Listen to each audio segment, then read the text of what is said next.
because it really makes me very nervous. The only thing I would like to correct there, yes, I'm a filmmaker, but I resigned from Bollywood many years ago.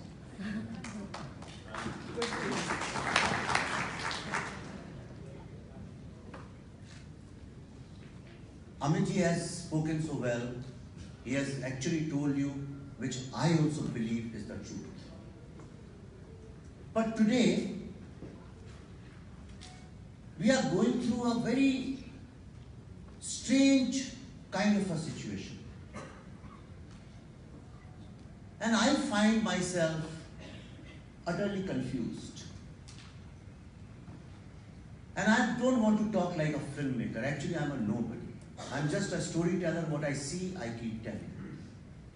I don't know where I belong. I come from the world's oldest, longest, most liberal, most progressive, most logical, most scientific civilization called Indian civilization.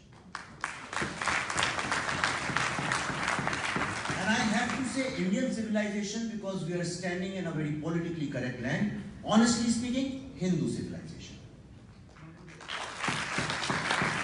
Hindu civilization, when I say, it includes everyone who has ever lived under the influence of that civilization, be it Muslims, Sikhs, Buddhists, whoever. Today, Hindu civilization is standing at a point. From here, we can actually show the light to the world, which we must, which we shall, or we can get lost in mediocrity. If you want to understand the evolution of any society, modern society, you must, I have a theory. If you want to understand the socio-political evolution of a society, you study the villains of their films. If you study the villains of Hindi cinema, something that you maaf karega, he is a like encyclopedia himself. I am more a popular speaker, so I am not so academic. If you study Hindi cinema, especially, look at the movies of 40s, just pre-independence. The villain used to be Zamindar, the landlord. And this landlord had a koti which symbolized power. And he controlled land and gold. Land is something which God doesn't manufacture anymore. So he practically had the overall control on the society. He was exploitative, oppressive. You'll find his son would go in a jeep and he would rape women at will. But then, somewhere a farmer's son, a poor farmer's son, or some middle class, non-English speaking boy will emerge from somewhere and he will fight. He will go on the war of dharma and he will defeat it. And very often, the friend of this hero, the sidekick as we call in filmy jargon, was a journalist who would go on a bullock cart or a bicycle or in a third class compartment, generally with no money, who would help him morally, show him the moral, what is the morality of the society. I'm talking very generally speaking, not getting into specific films right now. Then we found independence. And with independence, at that time maybe it was fashionable, Pandit Jawaharlal Nehru decided to follow the socialist model. Urbanization was a requirement of that time. And Nehruji was very fascinated with things which were not Indian. And he was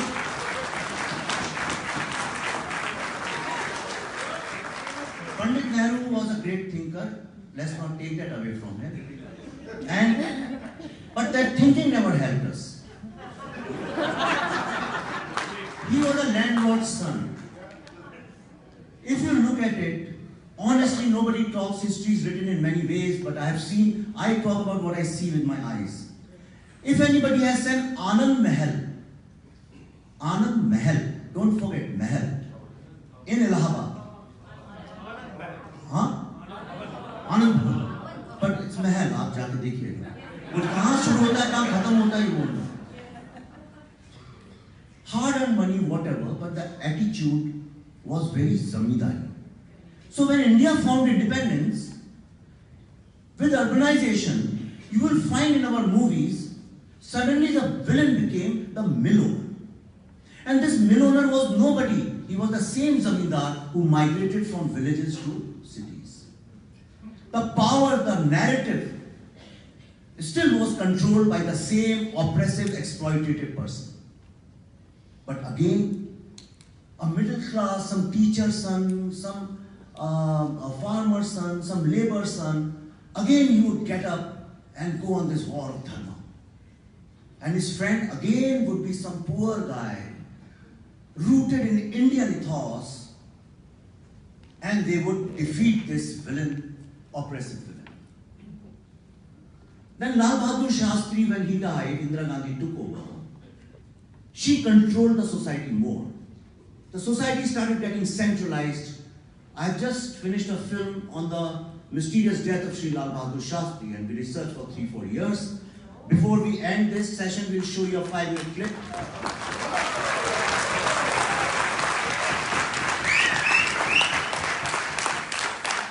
India was colonized again. India was illegally, unconstitutionally was colonized again, and therefore now this power, this control, this oppression came in the hands of people who could manipulate, who were the beneficiary of Congress's corrupt regime, who could control the rationing, the licensing, petrol pumps, and you will find in the movies of that era, even Roti Kapda Makan and a whole lot of movies of that time, the villain was this man who controlled the ration, the food, who controlled kerosene, who controlled petrol. But again, some lawyer's son, teacher's son, a common man, middle class boy, who was not speaking English, who respected his mother, his family, rooted in Indian culture, he would again get up, like Amitji was saying, the thought was him. This was 60s and mid-70s. And this was the period when the progressive, all the communist directors and writers dominated Indian film industry. Raj Kapoor, Gurudutt, Mehboob Saab, Kaifi Azmi, you name it, Sahib Janvi, they were all communist people. But they were never anti-India, they were never anti-Hindi. They were anti-social evil. Then Amitabh Bachchan's era starts. And now, the same person was either a dacoit, or a MLA, or he was an IS officer or a minister. Same zamindar who became a mill owner, he became a middleman, then he became this. And then we discovered a new thing. This urban guy, because during Indira Gandhi's regime, a lot of urbanization took place. And there was a lot of urban angst amongst youth. And that's why you will find Amitabh Bachchan's movies propagated, Salim Javed's era, something called personal justice. He didn't believe in constitution. He would just enter the Vidhan Sabha and he would kill all the MLAs.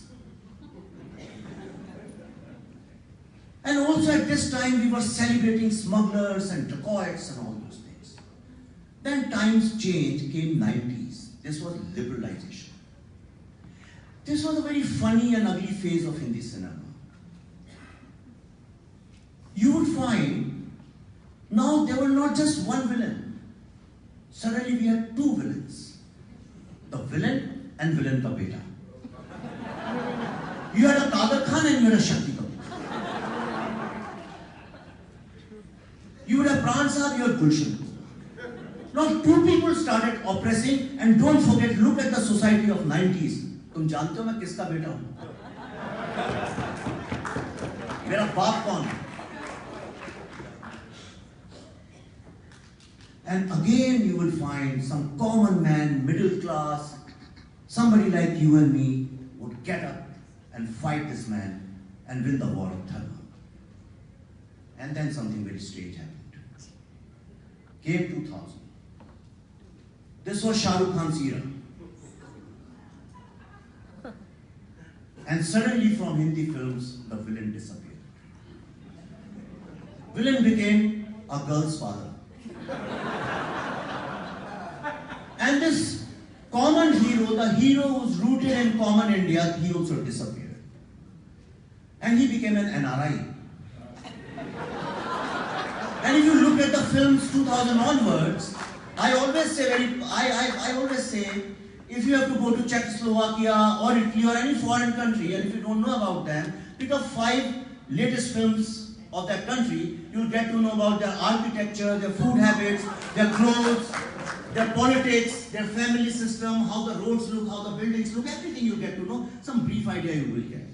But if somebody from Czechoslovakia has to come to India and he picks up 5 films of Shah Rukh Khan era, he'll get to know everything about London and New York, but he'll never get to know anything about India. And this is when we started losing the war of narratives. Do not forget this world.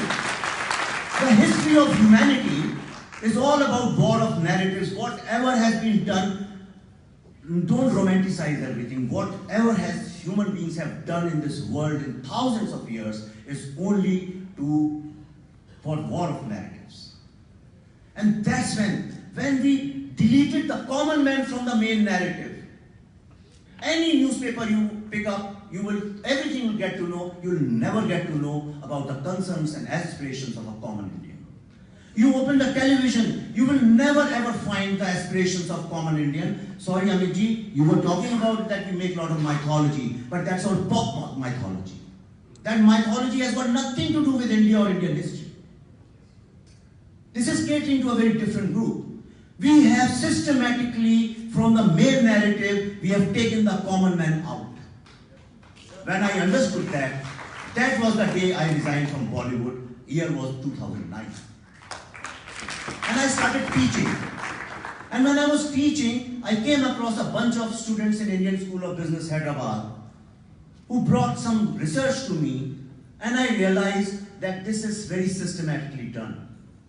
There was a nexus between the intelligentsia, academia, and the media, and the NGOs, and the historians, and they were telling us everything except for the greatness of this great civilization.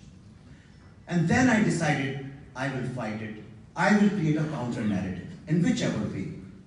When we started, it was a very small movement. We didn't know that it will reach here and it will yield results.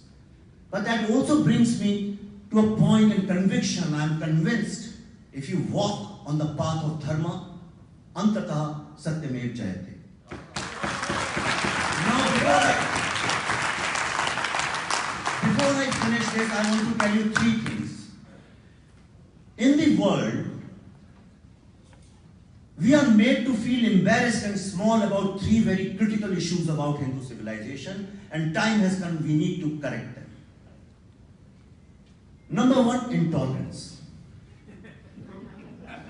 Let's talk about intolerance in a very scientific manner.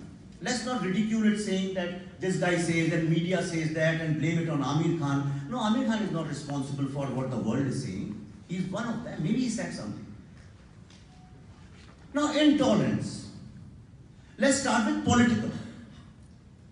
Tell me which other democracy in this entire universe allows you to start a political party on Marx, Stalin, Mao, anybody you want. Is it possible? Can you start a party on Mao in America, the freest land of the world? Not that. We have a political leader called Stalin. And next 10 or 15 years, I won't be surprised if he contests for Prime Minister's election. Can you do that here? Can somebody called Stalin or Hitler contest for the president's election? We have the world's maximum number of political parties. Anybody can start anywhere, whichever way you want. You can debate the quality of the political parties. You can't question the principle of tolerance. Economic, now financial tolerance.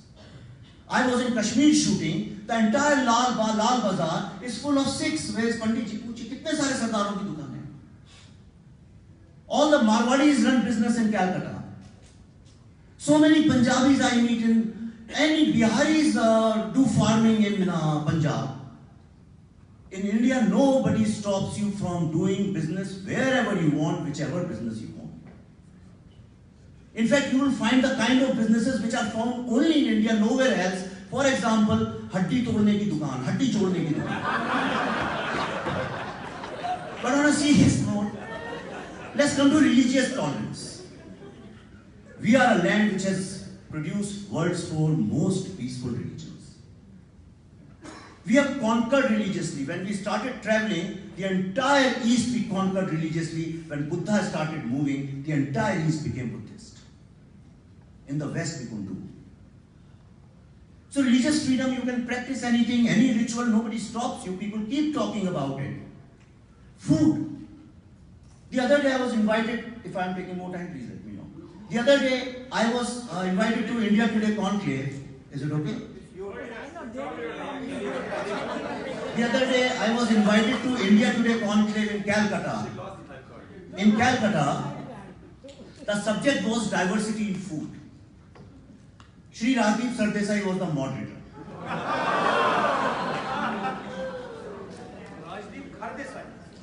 Every time somebody spoke, somebody was saying Roshogulla is from Odisha. The other gentleman was in a light-hearted way. He said, no, it is from West Bengal. The moderator would say, but what about beef? Somebody would talk about Mysore Pak. He said, what about beef? Now, it was full like this, some 1,000 odd people over there. When my turn came, I just asked two questions. I said, first of all, how many people here, tonight when you go back, can ask your mother to cook beef in your kitchen? No one. Very few, 5, 6 hands came up. They also came to embarrass me. The second question I asked, have you ever met anybody who has been stopped from eating whatever he wants to eat? I travel more than anybody else. Trust me, I'm telling you, you know everything is on Twitter. I'm traveling every single day. In a few days, I travel 2 cities in one day. And not only in India, everywhere. I have till date, I asked this question everywhere. I have not met anybody who has been stopped from eating what he wants to eat. But the narrative is being created. You look at any front, education, let's take tolerance. How many kind of education systems you have in most of the democracies, public and private? In India, you want to go to madrasa, go. You want Buddhist education system, go. If you don't want any education, go to Krishnamurti's foundation. If you want to say go Jesus and Mary, you can go. You go to central school. Any kind of education systems you find education in variety. If you have want to teach, educate in some way, you can. It's a wrong propaganda against us. The problem is, we have given them the space. We have let them speak. And I'll tell you why we have let them speak. Because the true Indian, the real Indian, the non-English speaking Indian, middle class boy and girl, they are always busy studying and becoming something. And when they grow up, they don't realize. When I went to Delhi from Bhopal, I didn't know a word of English. I couldn't construct a sentence in English. And I was isolated. I was made to feel as if I do not belong here. I have no right to live here. A young boy and girl in our country has to waste minimum 10 to 15 years of his prime youth just fighting English language and English mindset.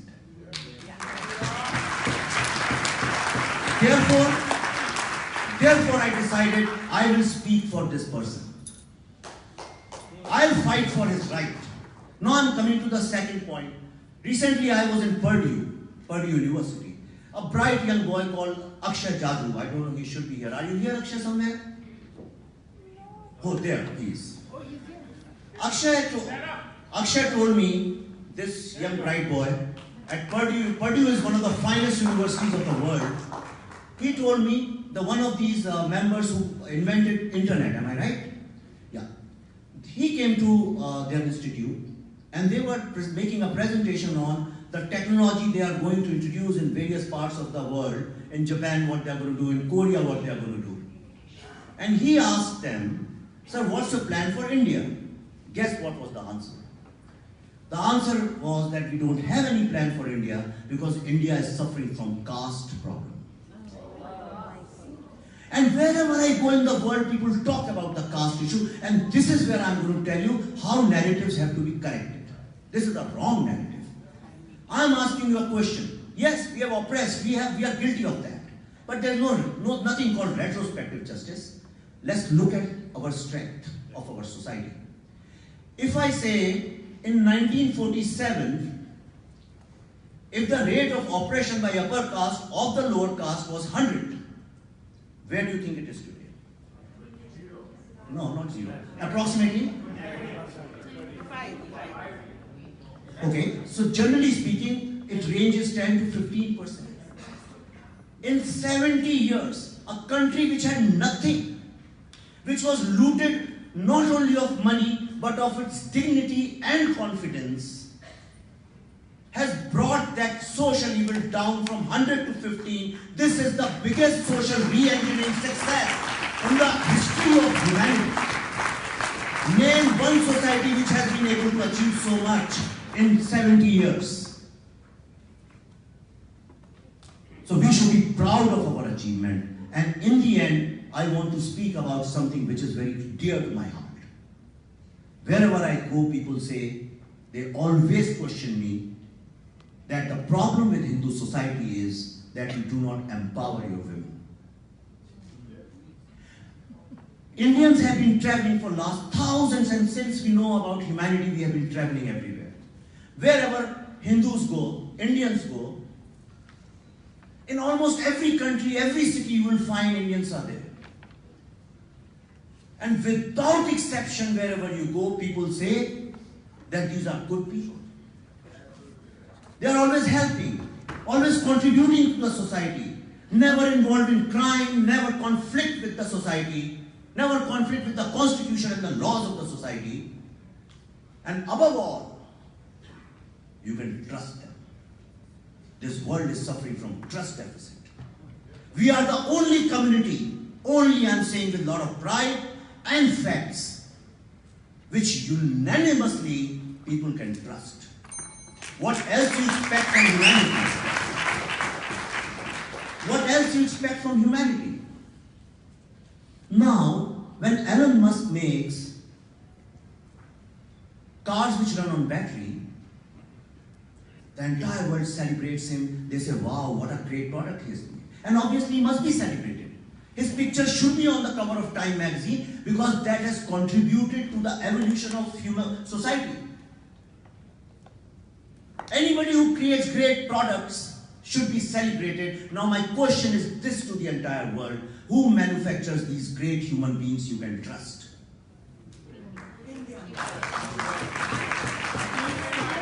Now close your eyes and think about your mothers. Don't go by optics. How have we forgotten that human beings' biggest responsibility is to create great human beings? And our mothers do that. Tell me who's more empowered. Wherever you go, you must remember our time has come. We have to fight for our own narrative. Our films have failed to do in the last few years, few decades. Therefore, we have to do individually. Now the medium is with you. It's a democratic medium. Whatever you learn, whatever you do, but start taking pride in this civilization. Not because it's important to take pride, because the world needs it. World needs great values. We come with great values, and we must spread them. And before I finish, I want to make a small announcement here. I have been searching. If you go and you say Jesus Christ, try it today on YouTube. You will find thousands and thousands of videos and so many things about Jesus Christ, about Islam, about Buddhism. Everywhere you will find so much of material is there. You say Hinduism, you will get why parents should be respected, why family system is bad, why Sita was this and why Ram was not good. You'll find lots of doubts and questions. Because it's been done systematically, in an organized fashion. Therefore, I have decided now to dedicate next 5 to 6 years of my life to create something called History of Hindu Civilization.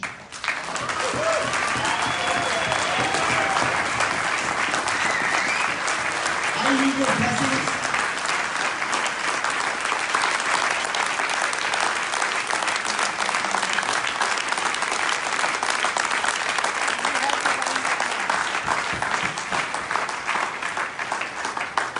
This is not something I can finish on my own. It's going to be a huge project.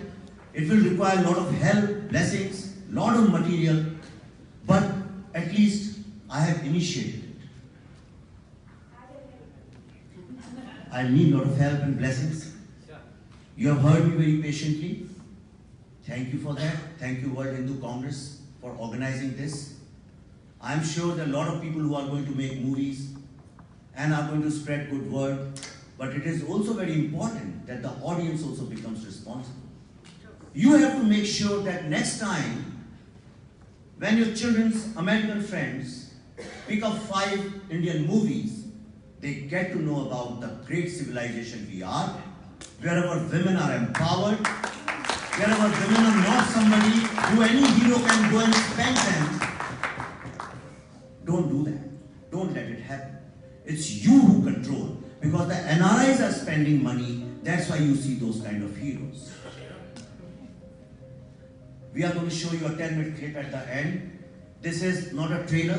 This is just a screener to give an idea what kind of film is this. It's called the Tashkent Files, based on the mysterious death of our second Prime Minister, Sri Lal Bahadur Shastri. Thank you.